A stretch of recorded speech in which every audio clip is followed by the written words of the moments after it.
Assalamualaikum warahmatullahi wabarakatuh.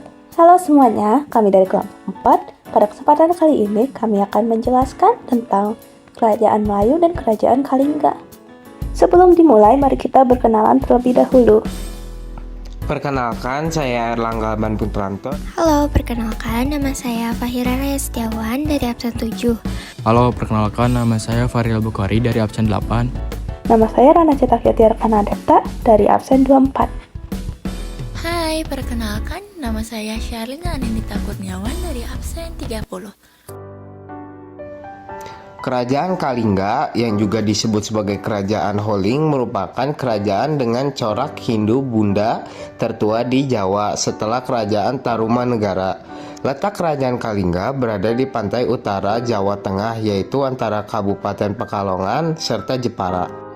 Untuk Kerajaan Kalingga sendiri berasal dari kerajaan India kuno yang bernama Kaling, mengidekan bahwa ada tautan antara India dan Indonesia. Sementara nama Holling, penamaan Holling berasal dari bahasa Tiongkok atau Cina karena banyaknya pendeta yang datang ke Nusantara pada saat itu. Di sini saya akan membahas tentang daerah kekuasaan Kalingga. Pada masa kejayaannya, kerajaan ini memiliki 4 materi yang bertugas mengatur 28 kerajaan kecil di wilayah Jawa Tengah serta Jawa Timur. Selain itu, wilayah kekuasaan kerajaan Kalingga sangat luas, yaitu perbatasan Bali, perbatasan Kamboja, Sumatera, dan wilayah Samudra. Saya akan menjelaskan asal-usul penemuan Kerajaan Kalingga. Penemuan Kerajaan Kalingga ini diperoleh dari berita dari dinasti Tang. Dalam berita dari dinasti Tang ini memiliki hal-hal yang sangat menarik mengenai Kerajaan Kalingga atau Holling. Disebutkan bahwa raja tinggal di sebuah bangunan besar bertingkat beratap daun palem dan ia duduk di atas bangku yang terbuat dari gading. Yang kedua, catatan dari Ai Xing. Ai Xing adalah seorang biksu dari Cina yang suka berjelajah. Dan dari keterangan Ai Xing, ada sebuah kerajaan bernama Kalingga yang hampir semua penduduknya menganut agama Buddha Hinayana, terutama dari aliran Mula Sarwastivada. Ketiga, dari cerita lokal mengenai Ratu Sima yang mengajarkan kejujuran. Keempat, cerita parahyangan. Kelima, dan dari banyak prasasti-prasasti. Prasasti Kerajaan Kalingga. Yang pertama yaitu ada Prasasti Rahtaun. Yang kedua yaitu ada Prasasti Tukmas. Yang ketiga yaitu ada Prasasti Sojomarto.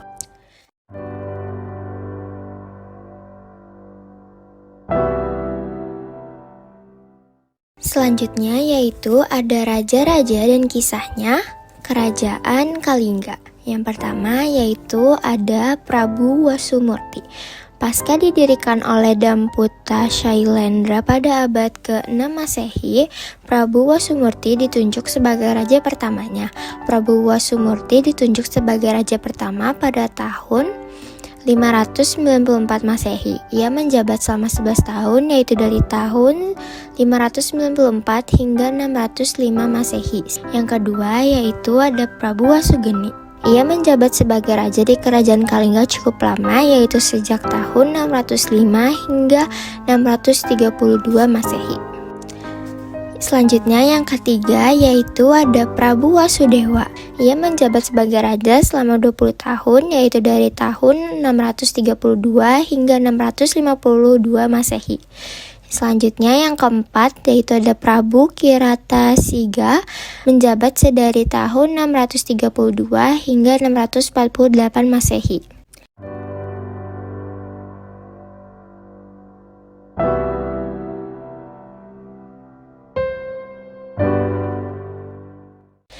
Yang keenam yaitu ada Prabu Kartikeyasiga. Prabu Kartikeyasiga adalah menantu dari Prabu Wasugeni yang menikah dengan anaknya yaitu Dewi Wasuwari atau dikenal dengan Ratu Sima.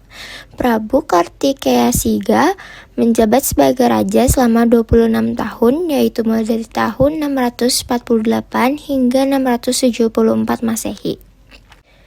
Yang terakhir yaitu ada Ratu Sima. Sepeninggalan suaminya, Ratu Sima pun akhirnya menduduki tahta sebagai pemimpin kerajaan Kalingga sejak tahun 674 hingga 695 Masehi.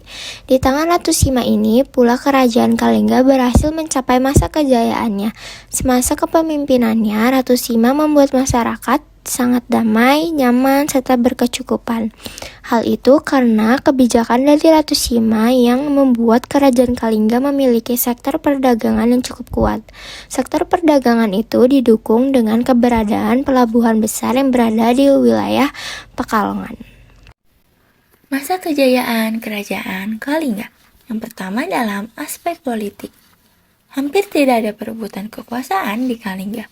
Mulai dari pendirinya Prabu Wasumurti sampai dengan Ratu Sima. Pergantian kekuasaan berlangsung dengan damai. Kalingga juga menjalin hubungan baik dengan Tarumanegara, khususnya kerajaan Galuh. Lalu selanjutnya, dalam aspek sosial. Penduduk Kalingga hidup dengan teratur. Ketertiban dan ketentraman sosial di Kalingga dapat berjalan dengan baik berkat kepemimpinan Ratu Sima yang tegas dan bijaksana dalam menjalankan hukum dan pemerintahan. Dalam menegakkan hukum, Ratu Sima tidak membedakan antara rakyat dengan anggota kerabatnya sendiri. Lalu selanjutnya, dalam aspek ekonomi, dinyatakan bahwa penduduk Holing menghasilkan kulit penyu, emas, perak, cula badak, dan gading gajah. Kerajaan Holing amat makmur dan ditemukan sebuah gua yang menghasilkan garam. Penduduknya ahli membuat minuman keras dari bunga kelapa. Masa keruntuhan Kerajaan Kalingga.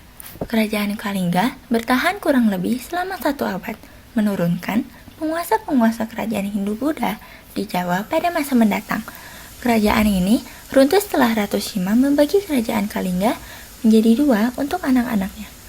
Kerajaan di bagian utara kerap disebut sebagai Kerajaan Keling atau Bumi Sambara, berpusat di Magelang atau Borobudur, dipimpin oleh Iswara Pesawalingga. Sementara Kerajaan Mendang atau Bumi Mataram dipimpin oleh Dewi Parwati. Kedua kerajaan ini nantinya bersatu kembali ketika Rakai Panangkaran atau Mendang menikah dengan Satya Dharmika atau Keling dan membentuk bangsa Shailendra. Arti asal nama Melayu.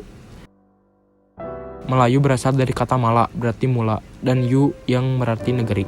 Kemudian kata Melayu dalam bahasa Tamil berarti tanah tinggi atau bukit. Apabila dirangkum, semua istilah itu mengartikan kata Melayu sebagai suatu negeri yang mula didiami dan mendapat banyak hujan. Lalu untuk kerajaan Melayu berada di tengah pelayaran antara Sriwijaya dan Kedah. Asal-usul penemuan kerajaan Melayu. Penemuan kerajaan Melayu ini diperoleh dari berita dari dinasti Tang. Ternyata kerajaan Melayu pernah mengirim utusan ke negeri dinasti Tang untuk melakukan kerjasama. Kedua, dari catatan Ising. Di catatan Ising tercatat ada nama kerajaan Melayu.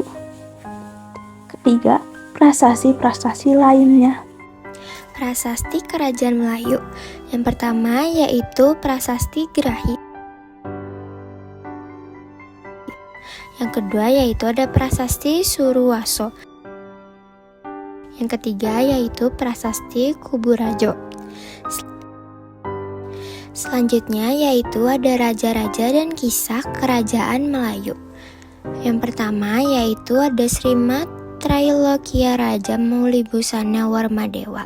Pemimpin pertama Kerajaan Melayu adalah Srimat Trailokia Raja Maulibusana Warmadewa yang memiliki masa jabatan sejak tahun 1183 sampai akhir 1285.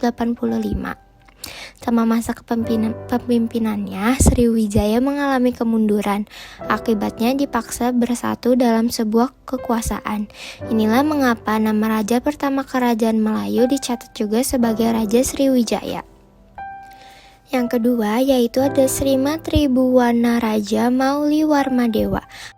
Memimpin Kerajaan Melayu sejak 1286 sampai 1316.